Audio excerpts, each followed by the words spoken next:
Hi guys, welcome to Balkan Shipyards. Another episode of Balkan Bay Sailing School. Today we get caught out in some very rough weather on a 22-footer, West France, Atlantic Ocean. It was serious stuff. Stuff broke.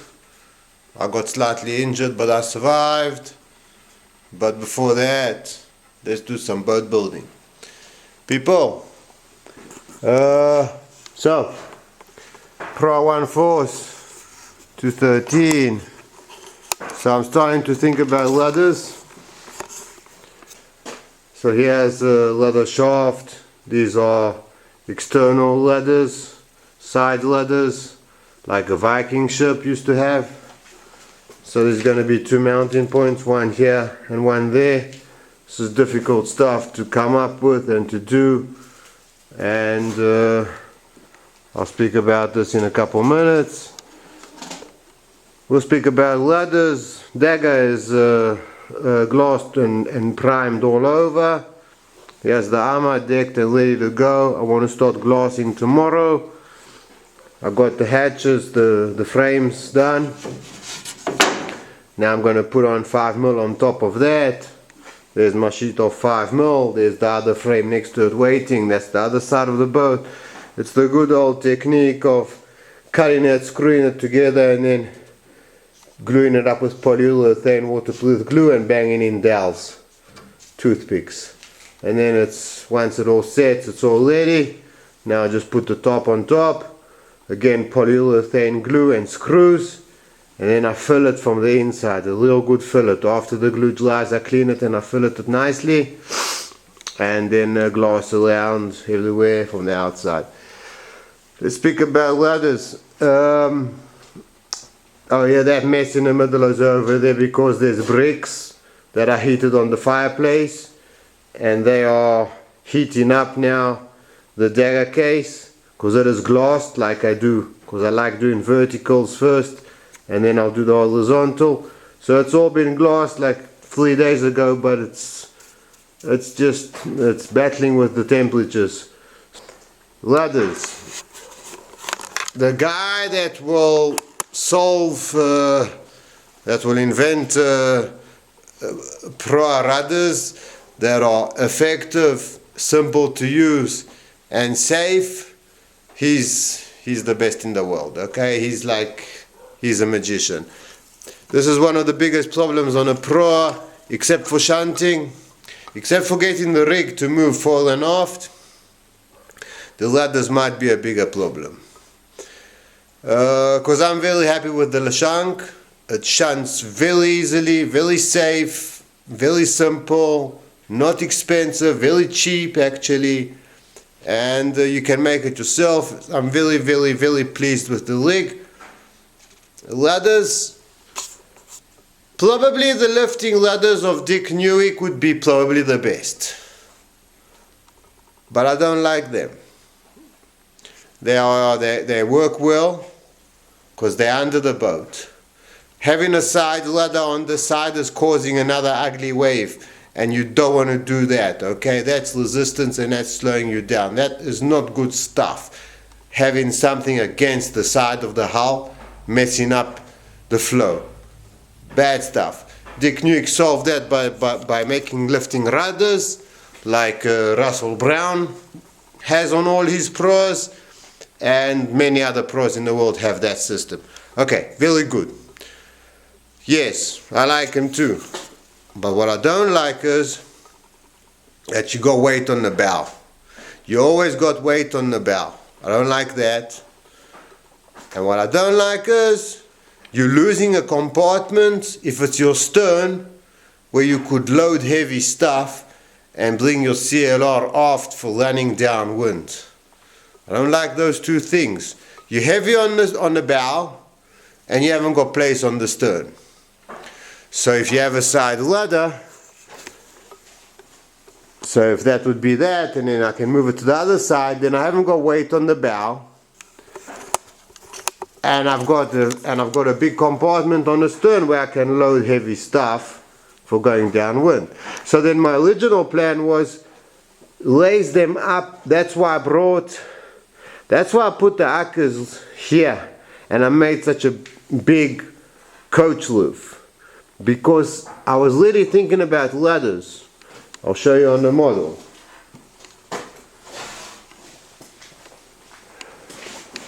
So if I have a ladder, a side ladder over here, the plan was lift it up and get it under the deck, put it in under the deck and hold it here.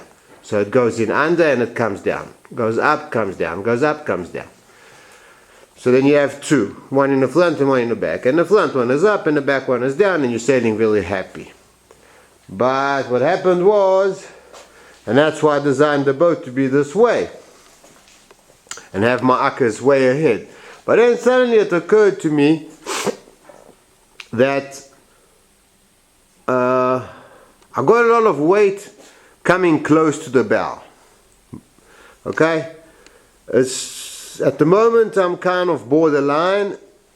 I'm not happy. I would prefer my akkers to come slightly back, yeah, and have all this weight gone and have the weight of the akker coming here. I would have preferred that now, after, you know, as I think about things today, you know. But that's too late and that can't happen anymore. That's finished. That's what it is. It's a fact now. The Lashank leg, he comes, the Lashank when I shunt him, the spar that holds the sail, which would be the yard, I call it, it comes half a meter aft of this. So it doesn't have to come all the way to here, yes? It will be coming to here, say, somewhere there, okay? And that gives me about a 7% lead, 7% CE lead over midship. That's how you would calculate the Proa's lead of CE. You won't go over CLR because your CLR is moving, so you would work off midship. So I have 7% water line off midship, and that's what I'm doing, 7 over here. On make or break I got 5. I decided to go more because I can always bring it back easily. I can always come down, but going ahead is difficult, so I will go to 7. And then if I have to go back to 5, it's just pulling on the paddles and I'll come back to 5, because that's how junk legs work. So that's not a problem, but that's the junk leg story for another time. So in order to save weight now and not have my lifted up ladder against the akker, yes, on the bow, okay, I'm going to eliminate it. That means I'm going to have one ladder that you take out and you put it on the other side. I will have an 80 scull too. But that just complicated life 16 times. It has become very, very hard to develop a ladder that I can safely put in and take out, yes, without falling overboard. On Crystal Clear, I had lifting ladders, one lifting ladder that I would take it out and put it and move it over and click it in, a side ladder. Imagine standing on the end of the boat and pulling up a long shaft.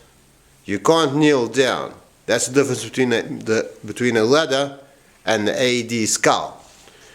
So that's the end of the boat. Now I've got the sliding ring over here. So all I do is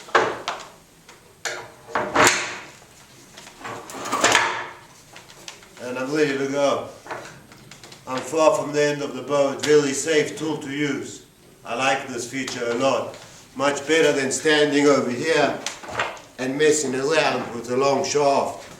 You can fall in the sea at any moment. You're at the end of the boat standing up because you're pulling up. So it's about getting the ladder to slightly come up and then turn and then pull it that way and unclick it. Or put it here, click it on and send it down. It's all about doing the job low down, have my center of gravity low down closer to the boat, and have myself slightly in on deck. So if I'm kneeling down and a wave flows me up like this, I'm not going to just fall over because I'm standing up over here and plop, I'm over and there's nothing here to hold me anymore, okay? So that's what it is, guys. So it's hot stuff. Proas are the simplest boats, but they've got a few problems that if we can solve them, we can bridge the gap and we can bring Proas into the, what are we now, 21st century, 22nd? I don't know what we are now in that numbers. We're something 20-something century. Then we can bring them into here and we can take them into the future because they are the best boat for the money. And they'll take you, and they are amazing boats, okay? I really like Michael Blake. I'm really, really happy with him.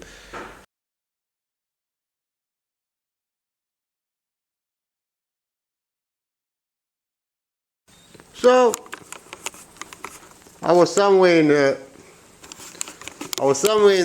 what do you call it? In the English Channel. Now I'm coming around, but I'm on the French side. Now I'm coming around the top. I don't remember the name, sorry. And I'm going to be sailing, I'm already out in the Atlantic now, sailing south. I'm on the west coast, sailing down. I'm out of the channel. So, the lead up to this was interesting. I'm sitting in the bay, on anchor. Baby miner is just there. Put down my pup in bucky box because if you don't know, we don't smoke or drink on the chart. We have the navigation chart. It's got a lot of important information. We don't want any stains over there, so we built the coffee shop over here. And welcome to Port Sullivan. But at the moment we were somewhere, I don't know where the hell it was. It was on the end of the top when you look at like the English Channel comes out like that kind of a thing, so it was somewhere here.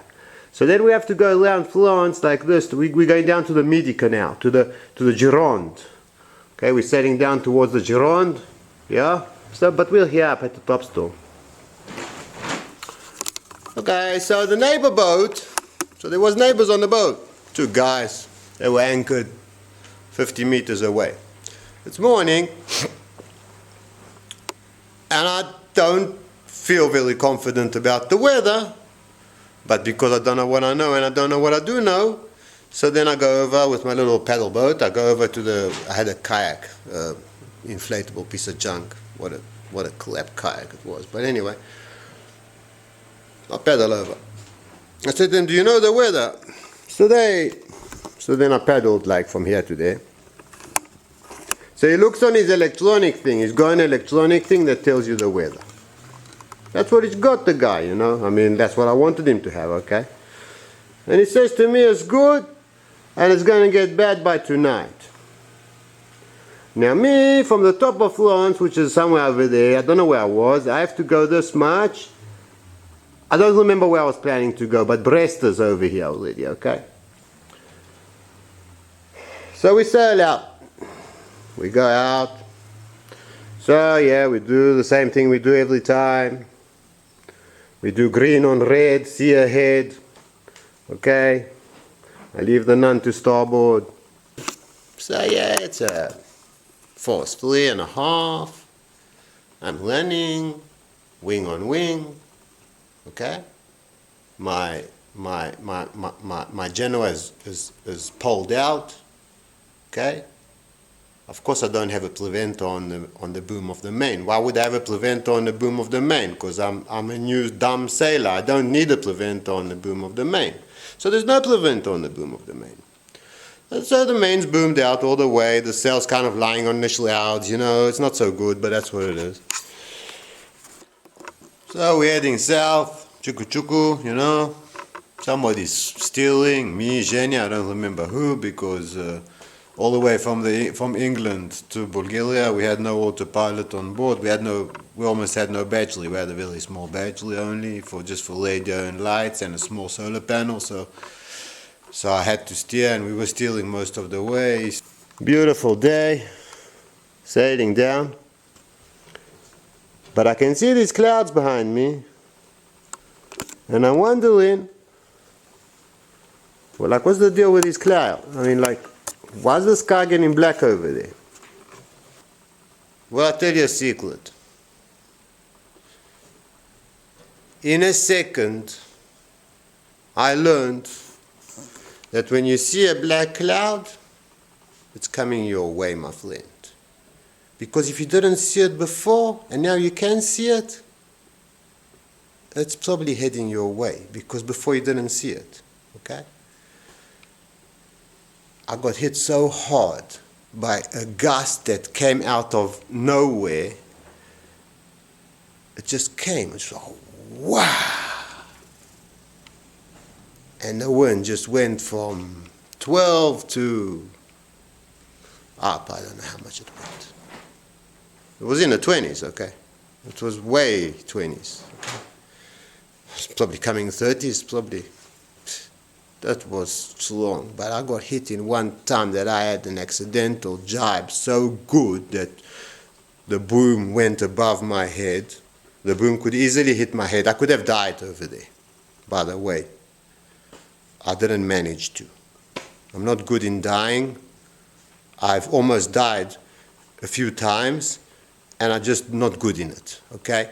So the boom flies over my head at 3,000 kilometers per hour, and the main sheet, double block, very fancy, good make, a real nice one, made proper, that thing just eliminated. It was in pieces all over the cockpit. It ripped it to pieces. Wham! The thing goes over and hits the shrouds on the other side.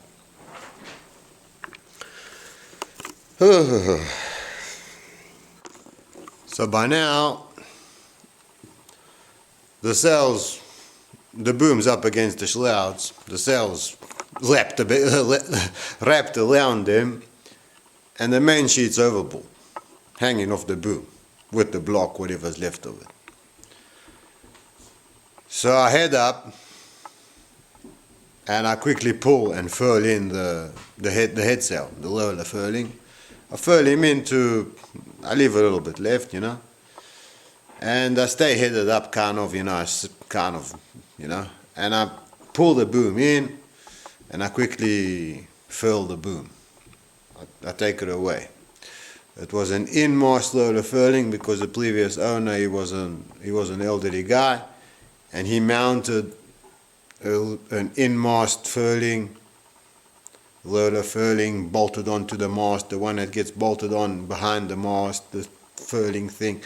So I just pull the string and boom, the whole thing goes away. I throw the rope in the cockpit, and now we go down onto a run, okay? I'm running now, and I go back to running. Now we're running, it's running, everything is running, it's all down. So I've got a small piece of jib on the front. I've got a little triangle thing, little one, funny one. And we're flying, we're doing 6, I don't know what we're doing. I come into blast, and then it all cools down, and I even sail in. I lashed my main somehow, and I even used my main, and I sailed, okay. The water under me was boiling. They said it was a near gale, so probably gusting gale force. That's what I suppose, because it was a good near gale. It was a 7, full on. We're in a 22 footer, okay. Glasses broke in the kitchen from the boat doing this, okay. Things fell. The boat was all over the place inside. Everything was everywhere. That's okay, I don't mind that. You pick stuff up and you put it back where it was. That's also a lesson. You've got to have your stuff secured, and you've got to learn how to... Your boat has to be always ready to do this, okay? That's another thing in boating. Don't trust putting somewhere where it is, unless you're a multi-hull. Multi-hulls are very different. They're much nicer on that. They're less... A mono goes over this much, it goes over that much, the same again. He's doing 90 degrees, okay? A multi will do 10, 20. It's nothing, okay? Doesn't matter that now. Monos are the best and multi-hulls too. So I came into the marina in Blest somewhere. I paid them whatever we paid them, I had a drink, whatever. I don't remember. The next morning I can't get out of bed, man. Get out of bed, man. My side hurts me so much. I was on 3,000 adrenaline yesterday. The boat was flying and we were cooking and we were locking and we were wet and we were all over the place. And I was on that helm no matter what. Running like a running. I came in. Next morning, get out of bed, it's hurting me. My whole side is blue. My waist. It's all blue. I remember that I fell yesterday in the cockpit while a wave probably lipped me and did that to me, and I flew in the cockpit from one side. I smashed into a bench. You know those compartments where you keep anchors and stuff, which is the benches of the cockpit. I ripped the whole piece of ply off that guy. I tore out, I don't know how many screws in hinges. There was like 3 hinges over there with like 6 screws per hinge. So then that's that much screws. I ripped them all out of place, man, when I fell on this thing. It hurt for a while, but pain goes away. That's why it comes. So when you're doing that, which would be green on lead, see ahead, going out. If the electronic thing this morning in the bay at the next guy's ship said it should be getting bad tonight, you can do what you want. You can trust it or you cannot trust it. I didn't feel good in the morning. I felt like it was not good to go. I felt like it's changing. But that said that, so then I said, okay, let's go. But by noon we got hit. I don't know, maybe it was 12, 1 o'clock, it was noon, it was high noon, man. It was going whap, bam, and the boom went over and tore into pieces and the whole film started. Okay? It was my first good one. It was my first good one, and it was a good one. Okay? Because there were 2 more boats next to me, big ones. And one of them struggled 6 times more than me. 6 times, because we were all in the same marina the next morning. He lost it, okay? And the other boat was calling him on radio to turn course and come back because he started sailing off towards the USA. I said to Zhenya, why is he going west, that guy? What's his problem? And I'm looking in his locks over there, to the west from where we... So I said, maybe he knows something. I don't know what he's doing.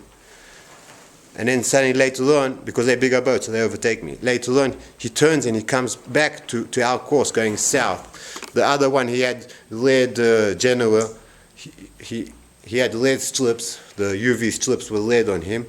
And he was ahead of me to the left, flying down south. And then this one takes off to the USA. And then later on, he comes back. And then in the morning, the lead one says to me, oh, no, he lost it. He's my buddy, he's a good sailor, but something happened to him, and I had to call him on the radio and ask him what he's doing, and the guy said, I don't know what I'm doing, I don't know who I am, I don't know what I am, I don't know what's going on, I don't know. And that's what happened to him. He had a nice boat, he was flying a spinnaker earlier, and he was really sailing nice, but I saw him go on to 90 degrees. He flew his spinnaker too late, and he got hit by a gust. He was behind me, I saw his whole boat lie onto the side, come back, and then he took off the spinnaker. So, the lesson of the day. We must always have the lesson of the day, guys, eh?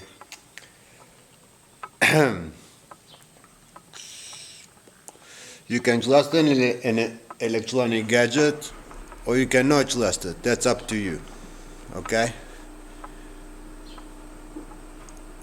I would half trust it. That means, let's say it says it's going to get bad tonight.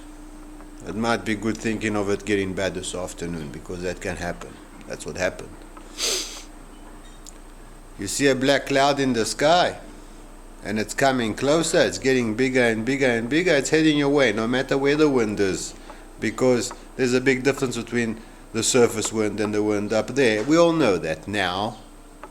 I even knew it then. But I was hoping it wasn't true, kind of a thing. I don't know what I was doing, okay?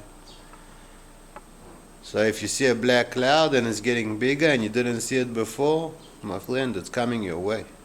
Leave early. Leave early. That's the lesson of today. That's the biggest lesson of today. Leave early. That's what multi-hulls do, and that's what multi-hulls must do. Because a multi-hull will lose its mast, or it will flip over, or something really bad can happen to a multi-hull. And since I sell multi-hulls now, I've been selling multi-hulls for the last, I don't know how many years now, I really leave early, okay? And since I got a junk rig, I leave in 5 seconds, so I just love leaving. I just leave. If it doesn't come, okay, then I pick it back up, okay?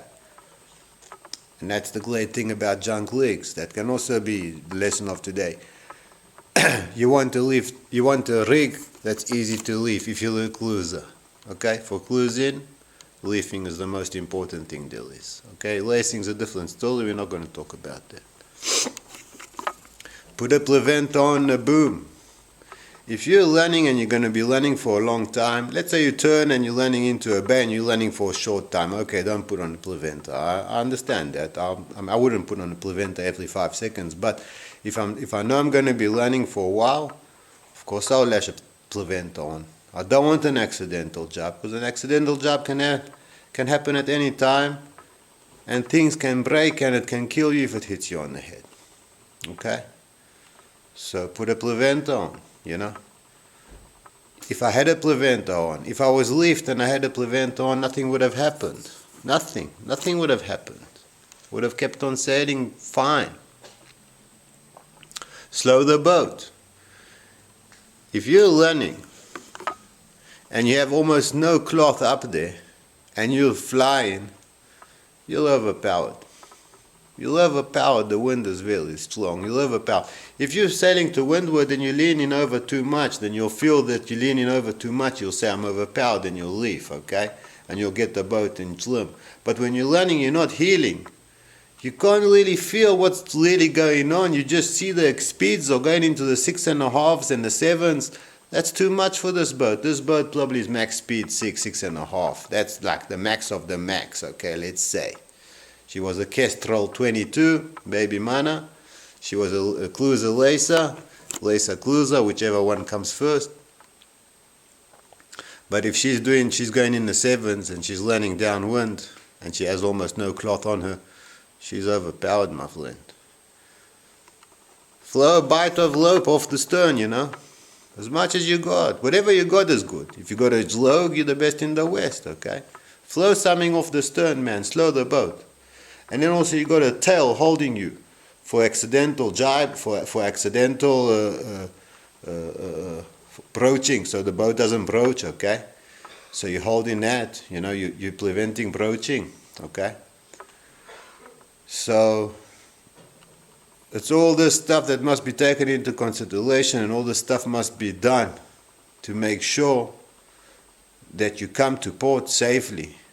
That you come in safely, that you don't have a bad experience, that you don't fly and hit the bench and smash your side and go all blue, and then you have to the next day fix the bench, you know. I could have gone to the bar and had a beer, no, but I had to stay on the boat and fix the bench.